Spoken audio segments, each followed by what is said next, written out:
என்னப்பா ரெடியா? ரெக்கார்ட் பண்ணிக்க. ஸோ ஹலோ ஃப்ரெண்ட்ஸ், இன்றைக்கி பார்த்தீங்கன்னா நம்ம லோகேஷ் கனகராஜ் கிட்ட வந்து பென்ஸ் படத்துக்கான ஒரு அப்டேட் ஒன்று கிடச்சிருக்கு. அது என்ன அப்படின்னு பார்த்தீங்கன்னா நம்ம லோகேஷ் கனகராஜோட ஸ்கிரிப்ட் தான் வந்து நம்ம பாக்கியராஜ்காரன் வந்து இயக்க போகிறாரு பென்ஸ் அப்படின்னு சொல்லிட்டு. அண்ட் இந்த படத்தோட வில்லனா ஜெயம் ரவி அப்படின்லாம் சொல்லிட்டு வந்திருந்தாங்க. அண்ட் அது மட்டும் இல்லாமல் இந்த படத்தில் பார்த்தீங்கன்னா ஒரே ஒரு பாட்டு கூட கிடையாது அப்படின்னு சொல்லி பேச்சு வந்துட்டுருக்கு. அண்ட் இந்த படமே ஃபுல்லாகவே வந்து அந்த கண்டென்ட்டை பேஸ் பண்ணி தான் படம் ஸ்டார்டிங்லேருந்தே ட்ராவல் ஆக போகுது. அண்ட் இந்த படம் வந்து ஒரு பயங்கரமான ஒரு ஆரிஜின் ஃபிலிம் அப்படின்னு சொல்லிட்டு வராங்க. எனக்கு என்ன இப்போனா, ஆல்ரெடி உள்ள படத்தில் ஒரு டான்ஸ் மாஸ்டர் இருக்கும்போது படத்தில் எப்படி அவரை ஒரு ஆட வைக்காமல் எடுத்துகிட்டு போக போகிறாங்க அப்படின்றது ஒரு பெரிய கேள்வி. அண்ட் அதே மாதிரி தான் வந்து நம்ம லியோ படத்துலையுமே வந்து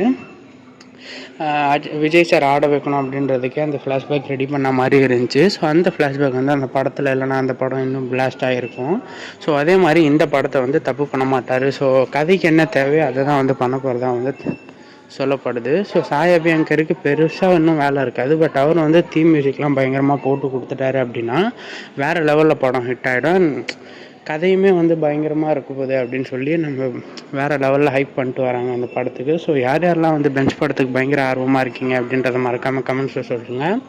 அண்ட் சினிமா சம்மந்தப்பட்ட நியூஸ்லாம் உடனே தெரிஞ்சுக்கணும்னு நினச்சிங்கன்னா நம்ம சேனலை சப்ஸ்கிரைப் பண்ணி வச்சுக்கோங்க. பக்கத்தில் இருக்கிற பெல் ஐக்கானை கிளிக் பண்ணி வச்சுக்கோங்க. நன்றி நண்பா.